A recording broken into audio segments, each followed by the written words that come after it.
Elle est la femme la plus puissante du monde, la favorite pour un 4e mandat de chancelière à la tête de l'Allemagne où se déroulent dans 3 jours les élections législatives. Angela Merkel a connu 4 présidents français, 3 présidents américains et domine toujours le paysage politique allemand. Comment expliquer son extraordinaire longévité? Les militants, ses adversaires politiques également, tous livrent leurs secrets leurs analyses de leurs secrets. Grand angle reportage, Quentin Bollier, Nella Prodhomme avec Alexandre Funel. Rügen, sur la mer Baltique, la plus grande île du pays, une des stations balnéaires préférées des Allemands. En ce samedi de septembre, les touristes sont nombreux à profiter du soleil et de la plage. Ils sirotent une bière ou grignotent du hareng fumé.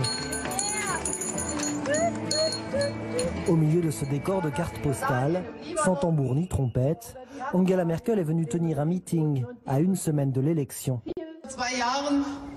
Ja, sehr viele Flüchtlinge, jeden Tag Tausende, diese Zeit nach Deutschland kamen. Danke dafür, dass Sie in einer humanitären Notlage geholfen haben. Das war wichtig und das war ein großes humanitäres Ziel. Dans le public, Ursula et Oliver, en vacances dans la région, ils en ont profité pour écouter la chancelière. Jusqu'ici, ce couple de médecins a toujours voté à gauche. Mais convaincus par les dernières années du mandat d'Angela Merkel, ils s'apprêtent à changer leurs habitudes. Elle n'était pas populiste, c'était un discours honnête de sa part. Elle parle de tous les problèmes qui touchent la société. Elle a tenu bon dans la crise des réfugiés malgré les critiques. Elle a dit on fait comme ça a sans doute à voir avec sa propre histoire. Tu penses qu'il y a 30 ans, on aurait pu imaginer voter de CDU? Non, non, pas du tout. Inimaginable. Oui, Angela Merkel a vraiment transformé son parti. Angela Merkel est en poste depuis 2005. 12 ans de pouvoir sans discontinuer à la tête de la première puissance européenne. Pendant ce temps défilaient 4 présidents français. Et toujours Angela Merkel. Indéboulonnable, populaire et favorite de l'élection. Elle devance dans les sondages de près de 15 points son adversaire Martin Schulz. La petite fille de l'Est, née en 1954 d'un père pasteur et d'une mère enseignante, est devenue la femme la plus puissante du monde. Avec un style bien à elle. Modeste, en retenue sans esbrouf. À l'image de ses tailleurs et de ses vacances dans le Tyrol, avec toujours la même chemise à carreaux. Elle a une forme de neutralité bienveillante et surtout les Allemands étant très friands de cette stabilité qui leur réussit, puisque c'est vrai que c'est un pays qui se porte bien, elle n'a qu'à l'incarner et en fait elle incarne l'Allemagne, c'est ça qui rassure. La longue carrière politique d'Angela Merkel a commencé ici, sur l'île de Rügen. Hans-Joachim Bull est pêcheur de harengs quand en décembre 1990, il voit débarquer la future chancelière, alors âgée de 36 ans. Elle vient de rejoindre la CDU et mène sa première campagne électorale. Je suis assis derrière, là, caché par mon collègue, dans le coin. La photo de la future chancelière dans la cabane de pêcheurs, lumière d'hiver, volute de tabac et ciré humide accrochée au mur, est restée célèbre.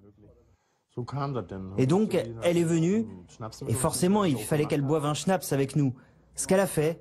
Un seul? Il y a bien eu 3 ou 4. Et on lui a dit à propos des pêcheries, on lui a demandé de faire en sorte qu'on soit soutenu, qu'on soit mieux payé. Et voilà, à la fin elle a dit, je prends le problème avec moi. Mais elle n'a jamais fait de promesse directe.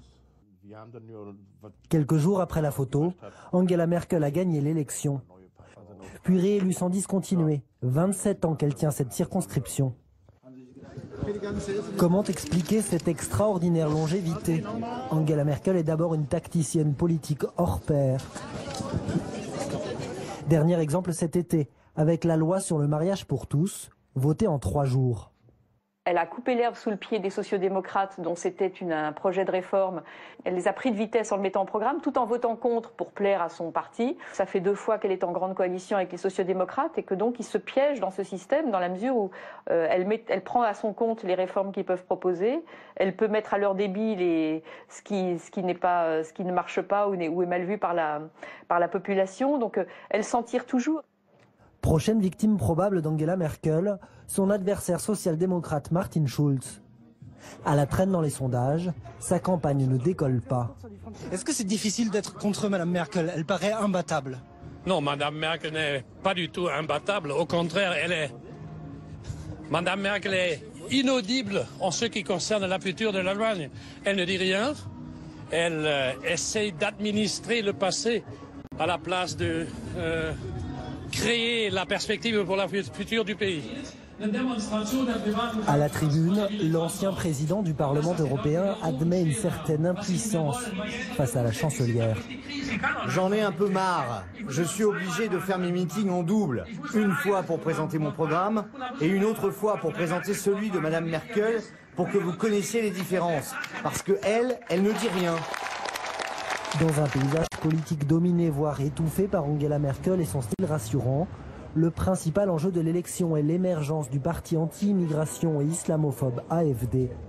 Il pointe au-dessus de 10% dans les sondages. Dans les meetings de la chancelière, à l'Est en particulier, on entend régulièrement des sifflets. Ils accompagnent ces pancartes brandies par les militants du parti d'extrême droite.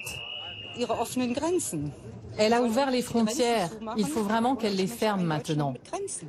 Je veux une Allemagne avec des frontières. Et je veux que personne ne rentre sans papier. Il faut un camp de réfugiés pour les sans-papiers, mais à la frontière. Une extrême droite contenue par Angela Merkel, mais qui devrait faire son entrée au Parlement pour la première fois depuis la Seconde Guerre mondiale. Dans un pays vieillissant, le vote des jeunes sera scruté de près. Lucas, Jonathan et Joseph ont bientôt 30 ans. Depuis qu'ils votent, ils n'ont connu qu'Angela Merkel au pouvoir.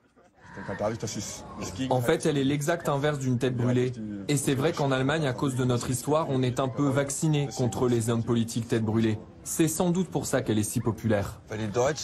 C'est aussi parce que les Allemands sont très conservateurs. Quand ils ont quelque chose qu'ils connaissent, ils veulent le garder. Ils ne sont pas très ouverts au changement.